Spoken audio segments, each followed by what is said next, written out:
The following is a presentation of the Eagles Sports Network.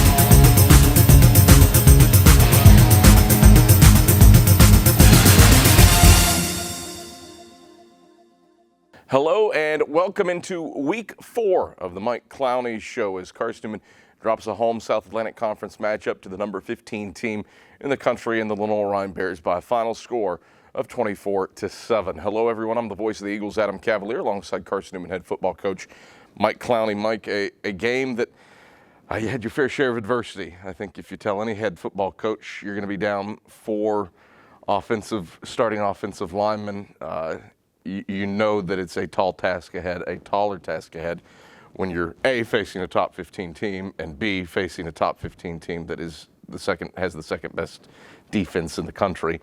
But it felt like your team at least protected your quarterbacks, and let's face it, LR giving up 32 yards a game on the ground, you exceeded that. Obviously frustrated with the loss, but felt like your team improved from last week against Limestone. Yep, I mean, that's one of those things. It's just like we always talk about not making excuses, and we talk to kids about that. But when you go into a game, knowing that, you got that many guys that won't be on the field playing, that's played for you, that's tough, just kind of going into the game with that mindset in general. But the thing that you come out of it proud of is the way that those guys that had the opportunity to get in and play, you always talk about that next man up mentality. I think those guys took that, they owned it, for the most part of the week, and just continued to work to get better. Coach Ray and Coach Pepper's done a really good job. We've at least got guys there that's been around here for a little while that, we're able to come in and us be able to function fairly decent. One kid I'm particularly proud of is Emil Savage. We moved him from center Thursday right before practice.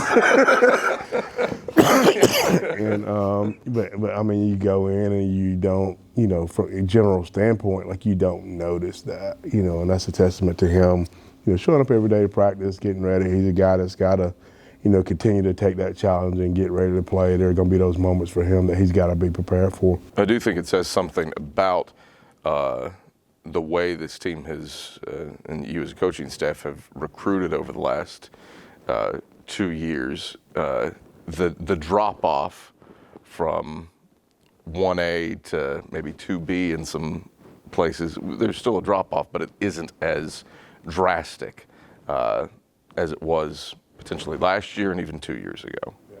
I think, like this way, when you talk about that drop-off, the big difference is you miss a guy like Christian Jones. Yep. That's all conference.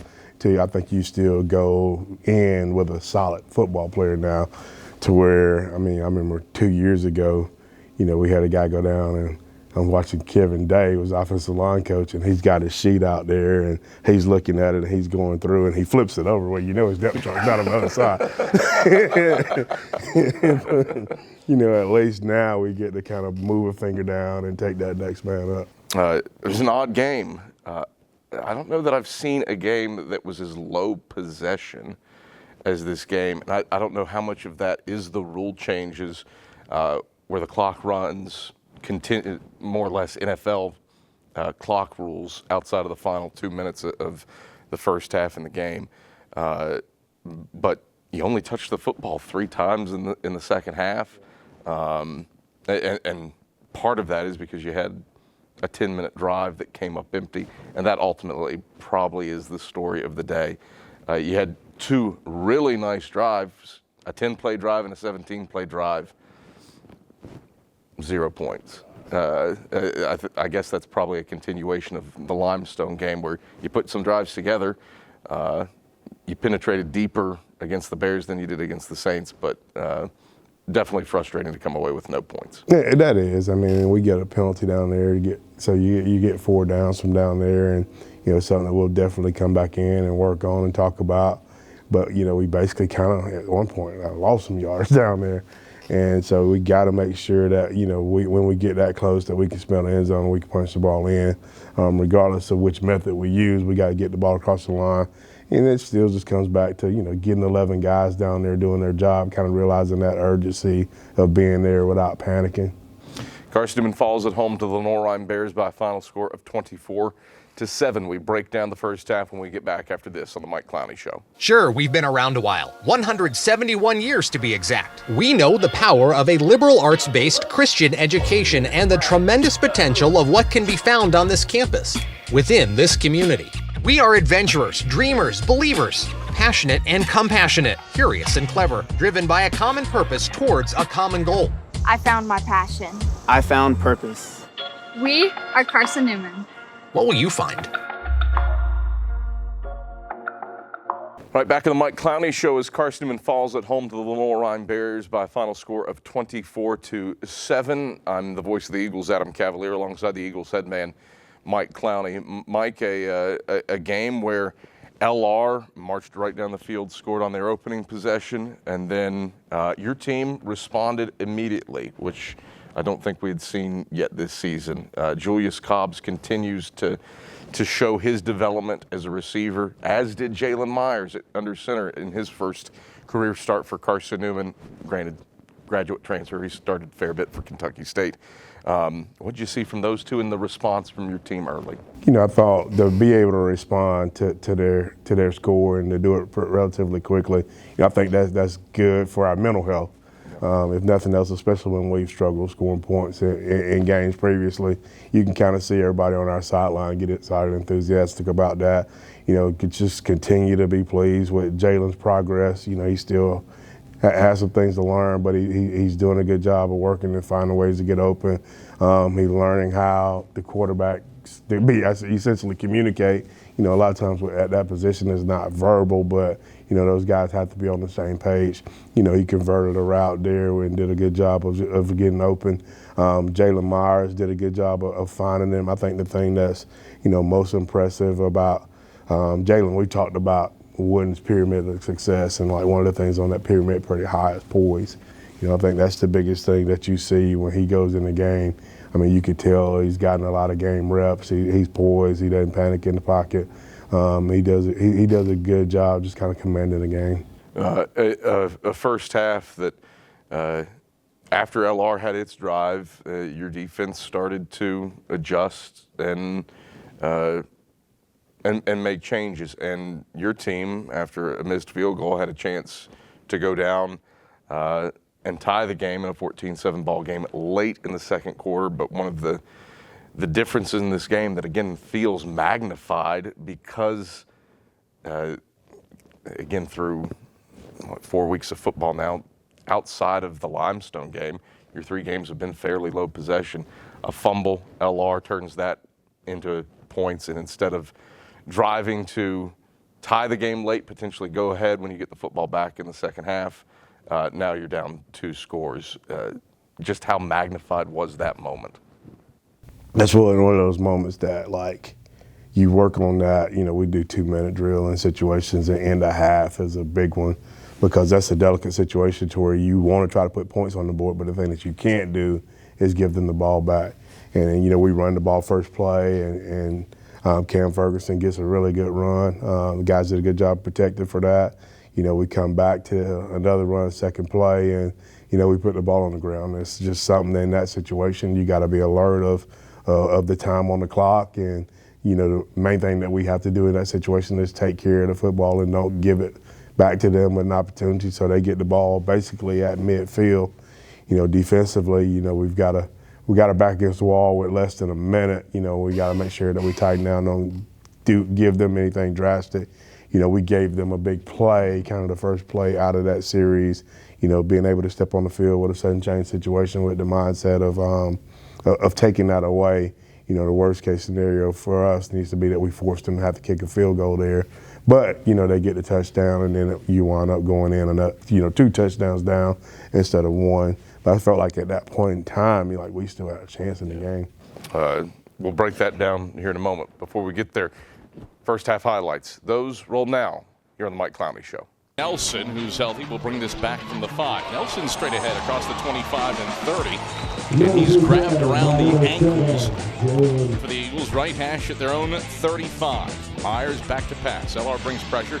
Myers steps up, throws long. Cobbs right sideline, wide open at the 30. Cobbs in a foot race across the 10 and 5. Cobbs is home. Touchdown. Carson-Newman. Jalen Myers drops a dime to Julius Cobbs. 65 yards through the air. It's the long. It's 7 to play first quarter, 7-7 ball game.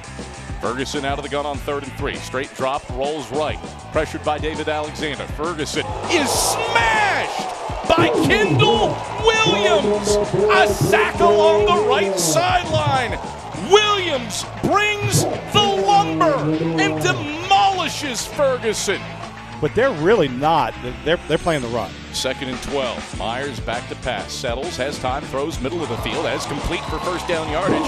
In the boundary left side to Bryce Bevins up at the 39-yard line. Myers out of the gun, Ferguson to his right. Myers steps back to pass, has loads of time. Unloads, right sideline. That's caught by Cobbs down at the LR 31, and he sprints out of bounds. Ferguson in the pistol, Dillard behind him. Turns and hands off to Dillard. Stretch play left side. Christian Hicks runs him down in the alleyway and drags him to the turf back at the 32. Takes and gives. Bounces it left side. Nice start and stop move. Ferguson searching for an alleyway. Ping-ponging off of bodies. He's across the 40 and 45 to the left sideline. And forced down. Jake Brown will kick it off. He'll drive an end-over-end kick that Tyree Nelson fields between the hashes at his own 8. Nelson following his blockers to the right sideline. Nelson looking for his seam. Squiggles through a tackle. Start and stop move to the 40 and 45.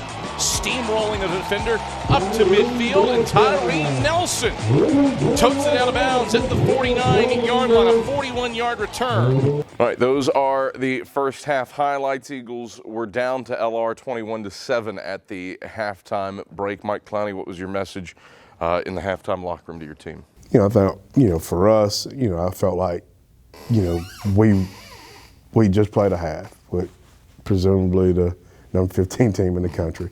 And, outside of our mistakes, I felt like we were in the football game. And so that was the message. Let's just go back out here. We're getting the ball back. If we go down, put a drive together and score, then it's a one-score game. And we felt like we could because we got in a couple kickoff returns to decent field position. We got some stops defensively, so then you stop them. You get the ball back in good field position again and go score and go stop them and go score and go stop them and go score. It's a pretty simple game when you look at it, from that perspective. But, the thing you got to do is you got to go out and do it. And I thought our guys gave us a good effort. I mean, we drove the ball down inside the 5, but the thing we didn't do is put the exclamation point on it. Again, you kind of touched on it earlier, but it feels like, again, LR played by and large a mistake-free game outside of some penalties, some late hit penalties. Outside of the fumble and the failures to score on the 2 long drives that ended in blocked field goals, I felt like Carson-Newman played a fairly mistake-free game. But given the low possession totals, and I say this under the lens of, in 2018, Carson-Newman lost 7 turnovers against LR and was still in that game. I mean, virtually a similar score or similar margin as to the game on Saturday. And yet, it doesn't feel like that should be the case. You turn it over 7 times, and granted, there were some other elements, but it feels like because of the time changes, the lower possession changes, errors are being, they are really blown up this year. Yeah, because, with the way the clock's running, and I don't know how much people really know about that rule change. Basically, the clock normally stops on first downs, and now it continues to run, unless it's within 2 minutes of the football game. With that rule occurring, basically, the clock doesn't stop unless it's an incomplete pass or you get out of bounds. So, I mean, when you're running the football and you're keeping the ball in play, I mean, the game is, I think, significantly shortened. And so then, I mean, there are less opportunities to score and to make up for, some of those situations. I think when you look at the school boards across the country, like, scores are really significantly lower because of that. And so it's just something I think that we're all kind of working to, adjust to. But, like, that was something that, we were definitely conscious of, in the fourth quarter. You're sitting there like, hey, guys, like, we may only get one more possession out of this game. And so, like, I don't know what that does to the game, but it just, it does minimize what you can do to get yourself back in the game without forcing a lot of panic type plays. Again, I think of games that Carson-Newman won where it was able to overcome a 5 fumble day, a 4 fumble day, that sort of thing, because touching the football 17 times, you haven't cracked 12 in a game, 12 possessions in a game this season. So that's definitely something to watch moving forward, not just for Carson-Newman, but across. That's for everybody, yeah. But it's just like football. we have to figure out, like, how to adjust to that, because you don't know what it's going to look like until you're in it. All right, Carson-Newman falls to Lenoir-Rhyne by a final score of 24-7. We break down the second half when we get back after these messages on the Mike Clowney Show.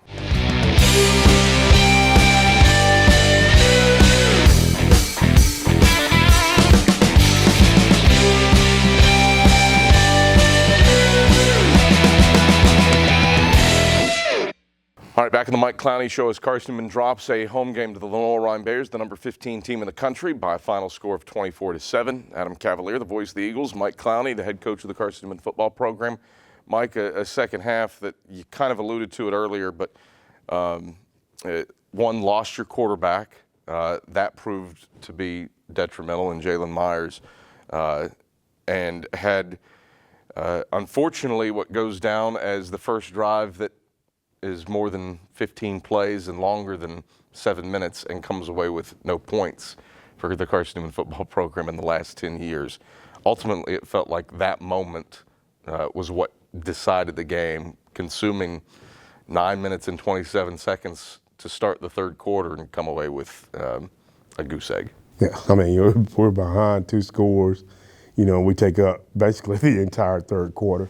And that's great, if you score and you get the ball and you come back and you get it late with a chance to score again. We lost Jalen on that drive, and that thing that you hate there is just you lose your quarterback on a penalty play. There is a personal foul, roughing the passer, he gets hands, in his face, and he doesn't come back to play again. Like, that's just unfortunate for us. But I thought, those guys came in and worked to perform, and we certainly think that they can help us get things done as well. But you just, with that drive, you like to see us finish it, regardless of who's in there.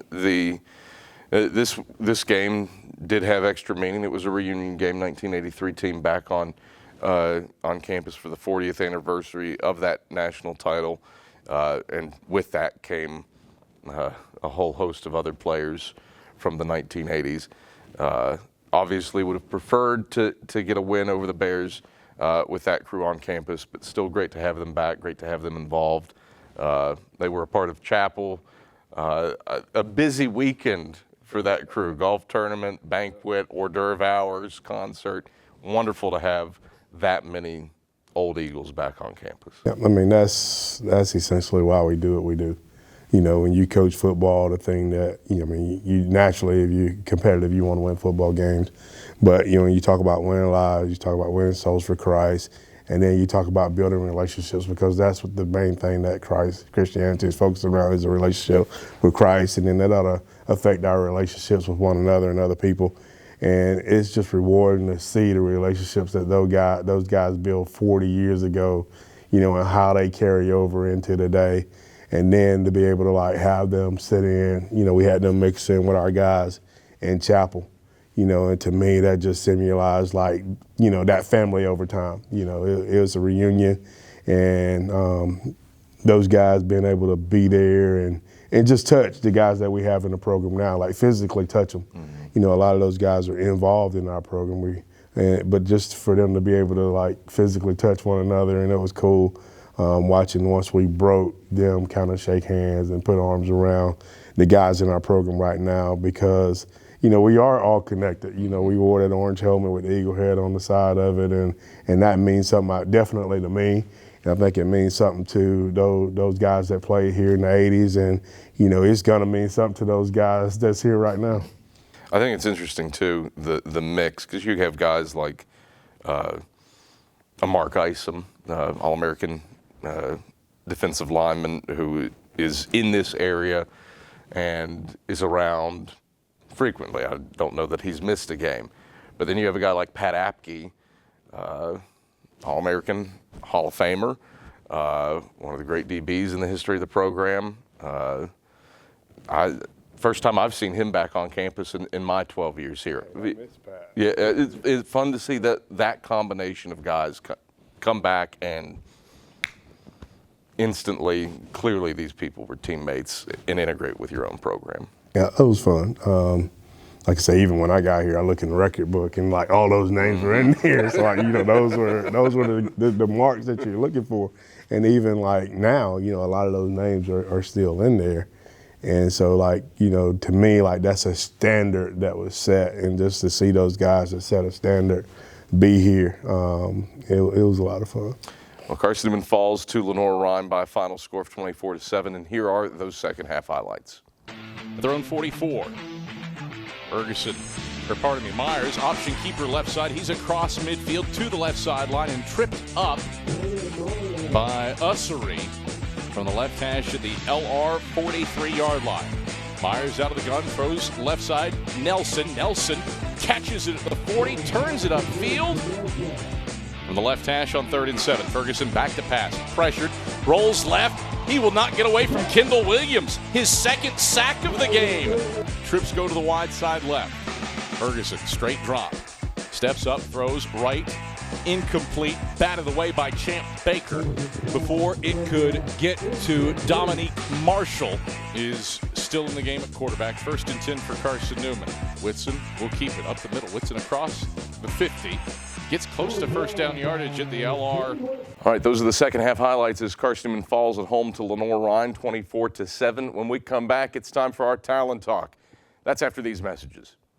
Tri-Light is proud to support Carson-Newman Athletics. We salute the student athletes who are working hard to make great things happen on the field, in the classroom, and in the world. It takes vision, commitment, and teamwork, qualities we share at Tri-Light. Our mission is to provide life-changing opportunities by building a world-class fiber broadband network. If you'd like to learn more, please visit trilight.net or call us at 833-847-0824. Back on the Mike Clowney Show as Carson-Newman drops the decision to Lenoir-Rhyne 24-7. Time now for our Talent Talk. And this week, walking the field, it's Brian Doe alongside Andrew Rogers.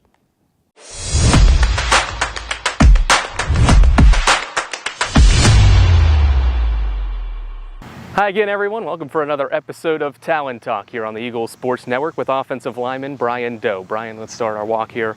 Long journey for you to end up in Mossy Creek. You started Houston Baptist before COVID hit, and then after that end up in New Hampshire at a D2 school before finally arriving here at Carson-Newman. How did that journey allow you to end up here in Mossy Creek? It was kind of whirlwind. I mean, I didn't expect to transfer as many times. That was never my intent. But it's been awesome, just kind of traveling the country playing football. Been from Texas, gone all the way to New Hampshire, and now I'm in Tennessee. It's a lot better for me because the cold, I didn't really like it that much. So this is a lot more my style. You said you're from Houston, Texas. What's it like playing so far away from home, knowing that support is from about 900 miles away or so? It's actually great. My dad comes up to basically almost every game. He drives all 16 hours. He'll just text me randomly in the week and be like, hey, I'll be at your game. Get me a ticket. Wow. And then he'll just appear. So the support's always there. Even when I was in New Hampshire, they were always there. So I have a strong support system at home, and grateful for it. That's great. Have you always been an offensive lineman? I have. I have always been an offensive lineman. So no touchdowns? No touchdowns. I've recovered a fumble once. Okay. Never got the stat for it, but I did do it. Should have pestered the stat guy to get you that. Yeah, I wasn't that interested. Let's change it up here and ask you a couple fun questions. What is something that motivates you to work hard? My family, really. My mom and dad are both immigrants from Vietnam, came over during the war. So, they gave me everything I've ever had. So, it's kind of just been instilled in me to, hopefully pay it back to them once I'm graduated, have a job, whatnot. If you could pick one vacation spot but not pay for any of the expenses, where are you going? Ooh, I've been seeing a lot of Bali videos on my TikTok For You page, so maybe there. I like, the water and stuff like that. If you're picking it, or what's your favorite season excluding football? So not from a football mindset, what season is your favorite? I'm gonna have to say, being from Texas, the summer. It's just, it's permanently summer over there, so it's kind of just what I'm used to. Yeah. I'm not a huge fan of the cold. Experienced that, played a game in the snow, did not like that. So I'd say the summer. Okay. As we walk down the final 15 yards here, you're a computer science major, you got that degree in your undergrad, now you're pursuing your master's. What do you want to do, hope to do in your future? I'd like to be an engineer, software engineering, something along those lines. Maybe even a data analyst. I kind of did that with a Tesla internship over the summer. Mm-hmm. So that was something that piqued my interest. So hopefully something along data analyst, software engineering. How would you define playing offensive line in Carson-Newman's offense? Physical, very, very physical, because Carson-Newman's got a history of running the ball. Yep. And we're not quite the split back veer team that we used to be, but we do take pride in running the ball.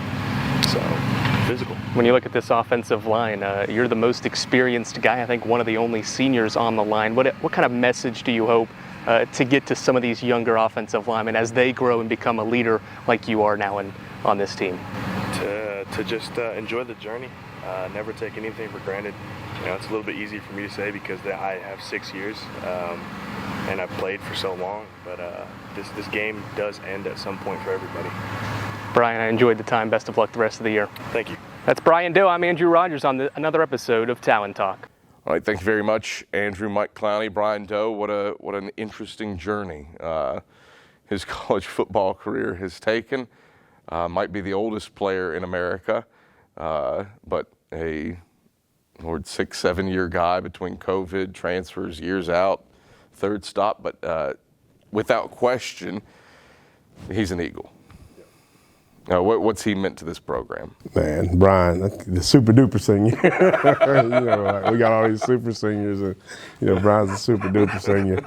It's wild because before we brought Brian in here, it's just like we spent a season of not being able to get a snap. Yeah. And that's one of the main things we're looking for is make sure we find a guy that could snap the football. And Brian comes in and immediately buys into things that we're working to get done.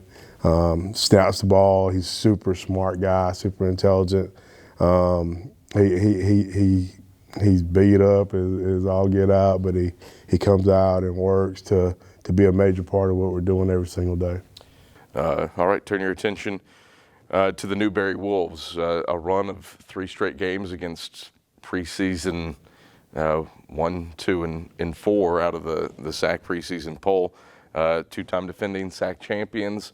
Todd Knight's teams are always defensively tough, defensively minded, and the Graveyard is a tough place to play. Your team has shown improvement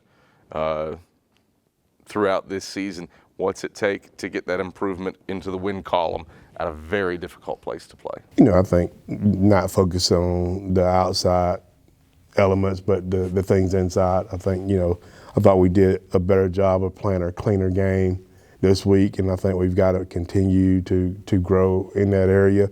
We still had some trouble getting guys on off the field at points of time for special teams, but little moments in the last game was the kick that we let go out of bounds.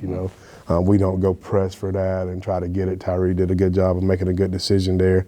And I think that's the thing that we got to do is I think we've got to stay settled. I think we got to, focus on doing our job and continue to work to do that better across the board. And then I think, we've got to have that mindset of like, if I touch the football, yes, I'm going to get a first down, but I'm going to get the ball across that finish line. And that's something I think I talked to our coaches about, forcing guys to finish in the end zone on everything that we do this week because, like, that just has to be the mindset and mentality that we take into the football game. Mike Clowney, pleasure as always. We'll talk to you next week against Newberry. I'm looking forward to it. That's Carson-Newman head football coach Mike Clowney. I'm the voice of the Eagles, Adam Cavalier. This has been the Mike Clowney Show. Thanks for watching.